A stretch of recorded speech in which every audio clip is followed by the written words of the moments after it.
गहरे अंधेरे जंगल के बीच एक पुरस्रार गार था। हर रात वहां से अजीब आवाजें आती, इसीलिए जंगल के तमाम जानवर इस जगह से दूर रहते थे।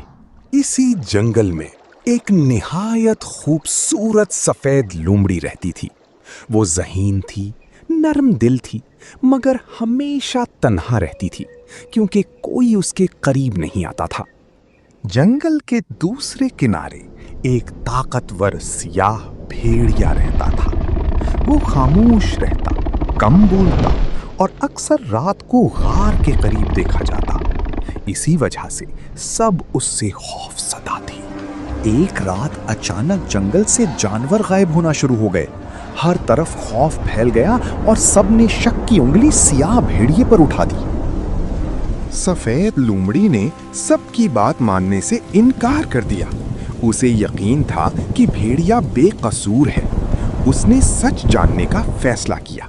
एक खौफनाक तूफानी रात सफेद लोमड़ी खामोशी से सियाह भेड़िए के पीछे पीछे गार तक पहुंची। बारिश बरस रही थी और आसमान पर बिजली चमक रही थी। गार के अंदर नीली पुरस्रार रोशनी फैल रही थी।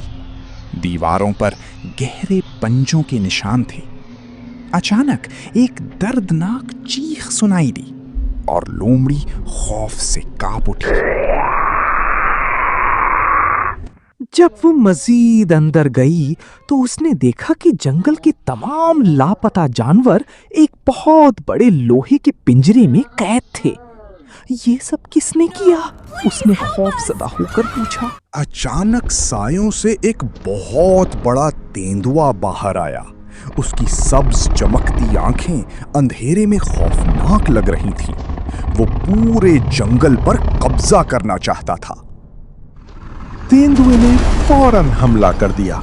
सियाह भेड़िया सफेद लोमड़ी के सामने आकर खड़ा हो गया और अपनी जान खतरे में डालकर उसकी हिफाजत की। फिर दोनों ने मिलकर तेंदुए से बहादुरी से जंग की। शदीद लड़ाई के बाद तेंदुआ शिकस्त खाकर अंधेरे में गायब हो गया। पिंजरा टूट गया और तमाम कैद जानवर आजाद हो गए। तब सबको मालूम हुआ कि सियाह भेड़िया दरअसल उनका मुहाफिज था।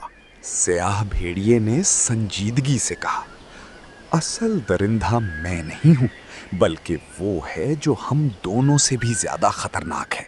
उस रात के बाद सफेद लोमड़ी और सियाह भेड़िया एक दूसरे के करीब आ गए। उनकी दोस्ती आहिस्ता आहिस्ता मोहब्बत में बदल गई।